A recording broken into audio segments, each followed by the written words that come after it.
অবৈধ অনুপ্রবেশে ৫ জন বাংলাদেশিকে গ্রেপ্তার করল মেঘলিগঞ্জের কুচলিবাড়ি থানার পুলিশ। ধৃতরা হলেন আবু আক্কার সিদ্দিক, সুজন চন্দ্র রায়, মাধবী রানী রায়, নিদ্রা রানী রায় ও সৌম্যদীপ রায়। ধৃতদের প্রথম জনের বাড়ি বাংলাদেশের নড়াইল জেলায় এবং বাকি ৪ জনের বাড়ি নীলফামারী জেলার ডোমার থানায়। তাদের সীমান্ত পারাপারে সহায়তায় এক ভারতীয় যুবককেও গ্রেপ্তার করা হয়েছে। ধৃতদের বিরুদ্ধে নির্দিষ্ট ধারায় মামলা রুজু করে শনিবার দুপুরে আদালতে পেশ করেছে পুলিশ। জানা গেছে, শনিবার সকালে চোরাপথে আন্তর্জাতিক সীমান্ত টপকে ভারতে প্রবেশ করে কুচলিবাড়ি থানার এলাকার ধাপড়া বাজারে আসে ৫ বাংলাদেশি। গোপন সূত্রে খবরের ভিত্তিতে পুলিশ তাদের আটক করে থানায় নিয়ে আসে। পুলিশের জিজ্ঞাসাবাদে নিজেদের পরিচয় স্বীকার করে বাংলাদেশিরা। তারপর তাদের গ্রেপ্তার করে আদালতে পেশ করা হয়। পুলিশ সূত্রে জানা গেছে, ধৃতরা সকলেই কর্মসংস্থান খুঁজতেই এদেশে পাড়ি দিয়েছে। কেন হঠাৎ করে, জোরে বলবো একটু, কেন হঠাৎ করে মানে বাংলাদেশ থেকে ভারতে আসার জন্য তোমরা প্ল্যান করছো? অন্যায় অত্যাচার চলতেছে, তো নির্যাতন বেশি হচ্ছে।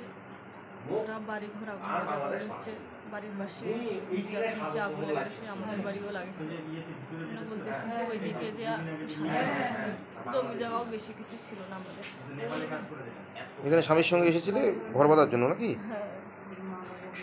তোমরা তো জানোই নাকি যে এক দেশ থেকে আরেক দেশে আসা সেটা আইনত দণ্ডনীয় অপরাধ?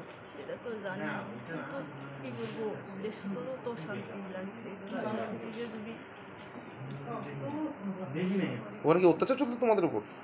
মানে অত্যাচারই চলতেছে, আর আমাদের হিন্দুদের উপর চলতেছে। তো কি নাম তোমার?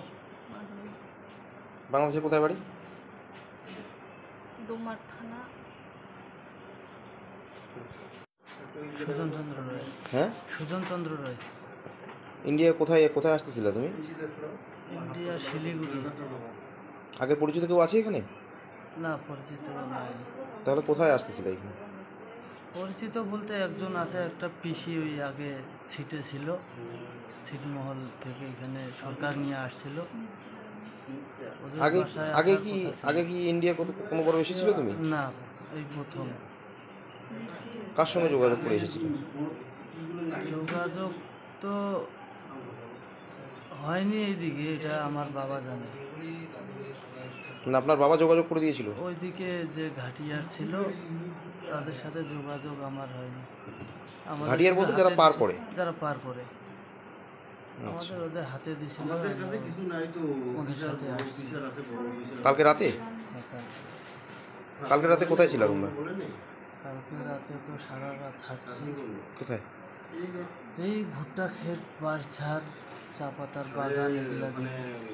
ভারতের না সেটা বাংলাদেশের? বাংলাদেশ থেকে শুরু করছি, ভারতের। বাংলাদেশের কোথায় বাড়ি? বাংলাদেশের নীলফামারী জেলা, ডোমার থানা। বাংলাদেশের কোথায় বাড়ি? নড়াইল জেলা, যশোর নড়াইল জেলা। আচ্ছা, বললাম যে কি জন্য তোমরা এখানে এসেছিলে? স্যার, আমি কাজের উদ্দেশ্যে আসছিলাম। কোথায় কোথায় কাজের উদ্দেশ্যে? শিলিগুড়িতে। পরিচিত আছে কেউ ওখানে আগে?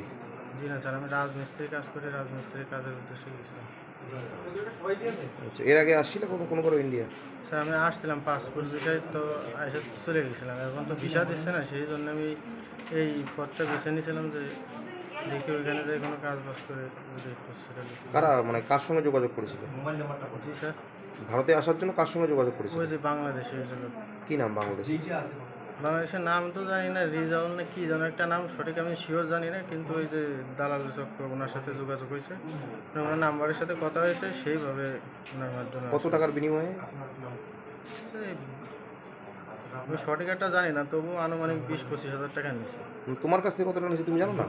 স্যার, আমার কাছ থেকে আমার এক বড় ভাইয়ের সাথে ঠিক করা ছিল, উনি টাকা দিয়েছে, উনি লেনদেন করেছে। মানে আপনার বড় ভাই আপনার কাছ থেকে কত টাকা নিয়েছে? মানে বড় ভাই ওনার কাছ থেকেই টাকা ওই দালাল নিয়েছে, ঠিক আছে, ওনার সাথেই লেনদেন হয়েছে। ঠিক আছে।